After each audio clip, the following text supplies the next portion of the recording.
আসসালামু আলাইকুম। আশা করছি সকলেই ভালো আছেন আল্লাহর রহমতে। আমিও ভালো আছি আলহামদুলিল্লাহ। আজকে আমি যাচ্ছি ফরিদপুর থেকে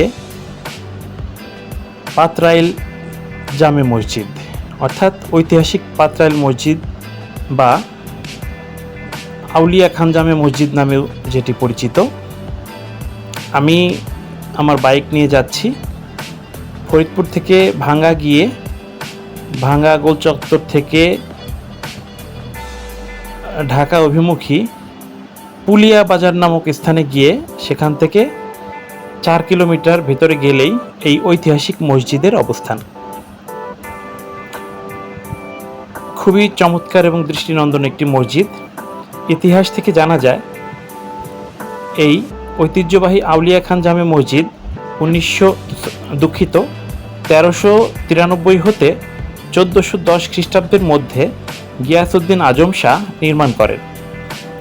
এই ঐতিহাসিক মসজিদের দক্ষিণ পাশেই চিরনিদ্রায় শায়িত আছেন এই মহান আউলিয়া মজলিস আউলিয়া খান। মসজিদের আঙিনায় মস্তান দরবেশ নাজিমউদ্দিন দেওয়ানের মাজার আছে। আউলিয়া খানের মাজারের দক্ষিণ পাশে আছে ফকির সলিমউদ্দিন দেওয়ানের মাজার।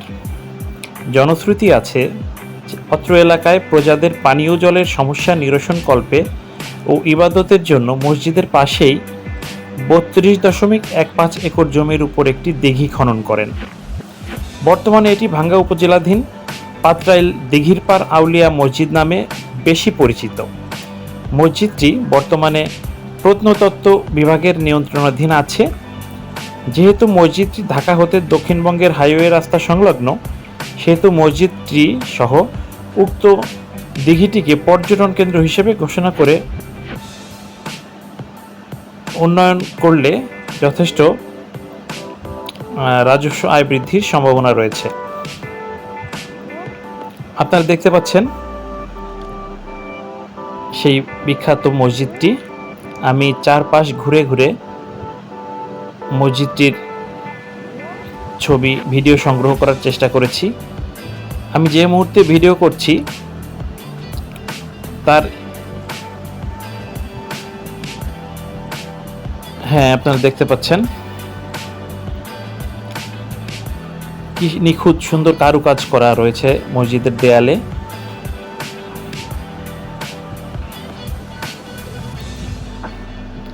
এখানে প্রচুর ভিড় হয়, পুরুষ মহিলা উভয়ই আসে এখানে।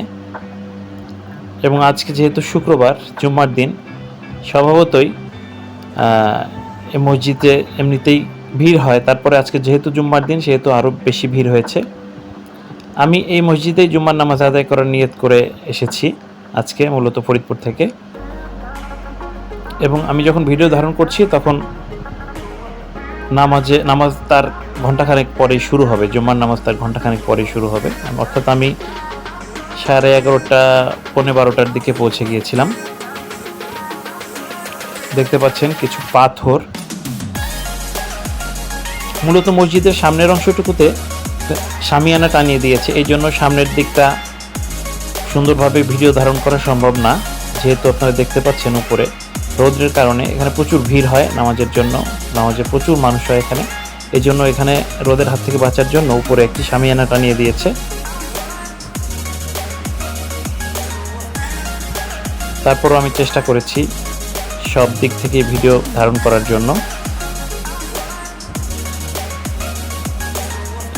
যে দিঘিটির কথা বলা হচ্ছে এটি হচ্ছে সেই দিঘির পার।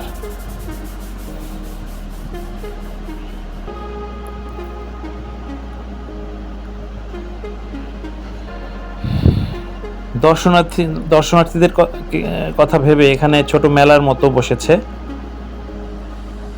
আপনারা দেখতে পাচ্ছেন বাচ্চাদের খেলনা সামগ্রী সহ সব কিছু রয়েছে এখানে।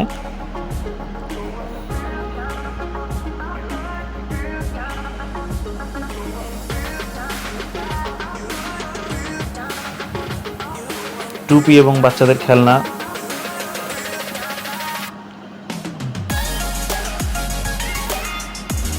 অল্প কিছু খাবারের দোকানও রয়েছে। প্রচুর গরম ছিল, এই কারণে আমি 2 গ্লাস আখের রস খেয়েছিলাম।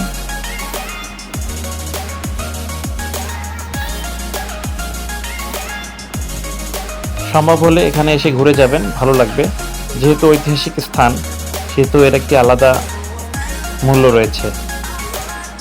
এই মাঠটাতে আপনারা গাড়ি পার্কিং করতে পারবেন, মাইক্রোবাস বা যাই হোক। ধন্যবাদ।